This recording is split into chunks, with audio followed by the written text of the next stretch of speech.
Sometimes you can figure it out. Sometimes there's no way to figure it out. Sometimes it goes well. Sometimes it gets in a knot. Sometimes it sails along. Sometimes it gets in reverse. See, that's not going to change. The last 6,000 years reads like this: opportunity mixed with difficulty. That's how it reads. It isn't going to change. The man says, well, then how will my life change? And the answer is, when you change. Whether I'm talking to high school kids or business executives, my message is always the same. Have you ever noticed that some people don't do well because they major in minor things? Whatever you do, check at the end of the week, the end of the year, and make sure you're not spending major time on minor things. Otherwise, you will wind up with a below-average life. Now, before I get to the 4 major lessons, here are 2 phrases to consider. First, life and business are like the changing seasons. That's one of the best ways to illustrate life. It's like the seasons that change. Frank Sinatra sings, life is like the seasons. Here is the second phrase. You cannot change the seasons, but you can change yourself. Now, with those 2 key phrases in mind, here are the 4 major lessons in life to learn. The first is, learn how to handle the winter. They come right after fall with regularity. Some are long, some are short. Some are difficult, some are easy. But they always come right after fall. Remember, it isn't going to change. 2 key phrases in mind, here are the 4 major lessons in life. The first is, learn how to handle the winters. They come right after fall. Regularity. Some are long, short. Some are easy. But they always come right after fall.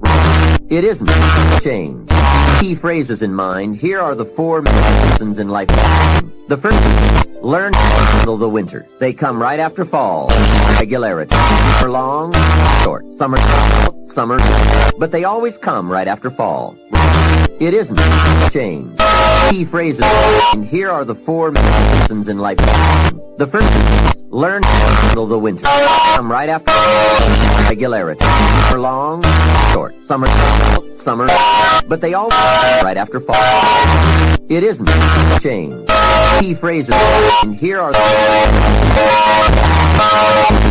learn how to handle the winter. Come right after short. Summer, but they all right after fall. Key phrases, and here are handle the winter. Come right after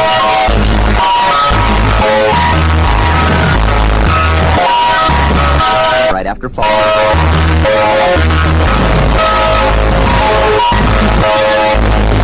Years that we know of, that's pretty reliable. And what a great place for spring right after winter. If you were going to put it somewhere, that would be the place to put it. God is a genius. Hey, days follow nights. Isn't that terrific? Opportunity follows difficulty. Expansion follows recession. And all with regularity. You can count on it. Everybody has fear. Everybody has fear. But you don't let your fear have you. Tonight, if you're going to do what God has called you to do, you have got to reverse the process. Stop exposing your fear. Bury your fear up under the blood of the cross and the word of Jesus Christ, and lift up your talent and say, this is the day that the Lord has made. And when you switch that process, demons tremble and hell gets nervous. Curses are broken and yokes are destroyed. People are set free and your life is built over again. Do you have the courage? Somebody shout, yes! When God gives you an opportunity, you need to work your magic on it and turn it into something. Brother 5 turned it into 10. Brother 2 turned it into 4. And Brother 1, well, he kind of messed up my story a little bit because he kind of just, what had happened was he never turned his opportunity into anything because of his fear. And the Lord sent me to ask you a question. What are you going to do with what he has given you? What are you going to do with the life he has given you, and the talent he has given you, and the time he has given you, and the influence he has given you, and the gifts he has given you, and the resources he has given you, and the creativity he has given you? What are you going to do with it? What are you going to do with it? There's somebody in the hospital wishing they could be where you are right now. There's somebody on a breathing machine wishing they could be where you are right now. But look at you. I know you got some problems and I know you got some issues, but you combed your own hair. You got up out of the bed. You brushed your own teeth. You dressed yourself. What are you going to do with what God has given you? Anyway, the story goes on.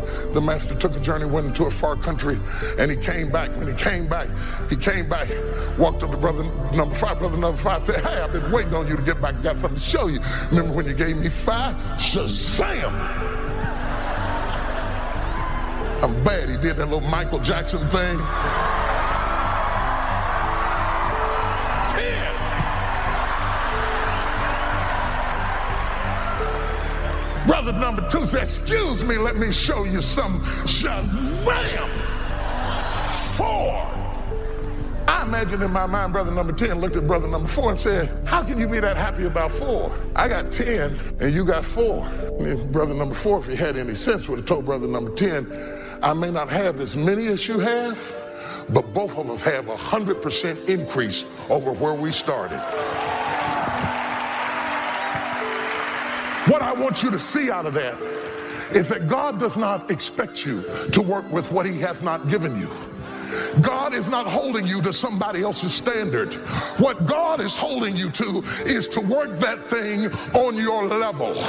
You can't sit around and say, I wish I had more. If I had more, I'd do more with it. No, you don't have to give an account for what God gave me or God gave her or what God gave him. You do have to give an account for what God has given you. And rather than to compare yourself with somebody else, you need to work that thing on your level.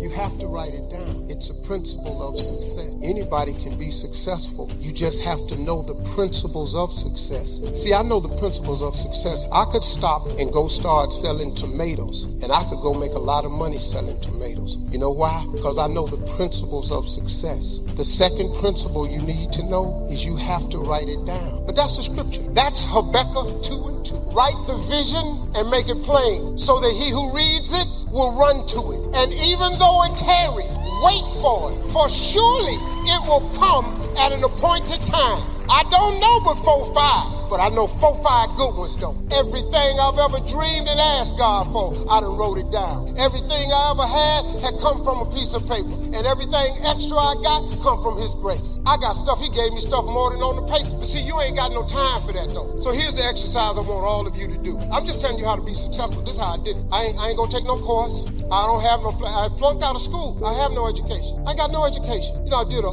commercial for Strayer University. I'm about to sign the deal, big deal. And the lady comes in the room, black lady, she's the head of marketing. She said, Mr. Harvey, before we sign this deal, I understand that you didn't complete your degree. I said, no, I'm flunked out of school. She said, well, I think it would be most effective if you would go back to school as a part of this deal. We'll pay you the money we said, but we'd like for you to complete your education. It would send such a riveting message to everybody. I said, what is I'm going to school for? What is I'm going to school for? I know that lady wanted to say, ain't it obvious? First of all, you stupid. I said, what is I'm going to school for? She said, to complete your education. I said, but what is I'm going to go for? She said, what is I'm going to go for? That threw her in the face. Yeah, what is I'm going for? She said, to complete your education and send a message to people about being successful. I looked at this lady, I said, ma'am, I can't go back to school. She said, why? I said, because I'm too old. She said, you're never too old to get an education. I said, but let me ask you this way. Why would I go back to school? Because what is I'm going for, you didn't understand that. So why would I go back to school? She said, to further your education. I said, why are these people getting education? To have a better life. What course do you offer that's going to give me a better life than the one I got right now? Because right now, I'm making a lot of money with these jokes, lady, and I don't see why I would stop telling these jokes to come and go to Strayer University. She said, well, if you don't go back to school, Mr. Hart, we won't be doing the deal. So I got on, button my suit up. She said, where are you going? I said, you just said if I don't go back to school, we ain't finna do the deal. Clearly, I'm not finna go back to school. She said, why are you so insistent about not going back to school? I said, you have any idea how much money I'm making? Why would I stop doing that to go back to school? And then she made me mad. I just said, you know what, lady? She said, there are people with multiple degrees. I said, if you got one degree and it ain't working for you, Why would you go get another one of them?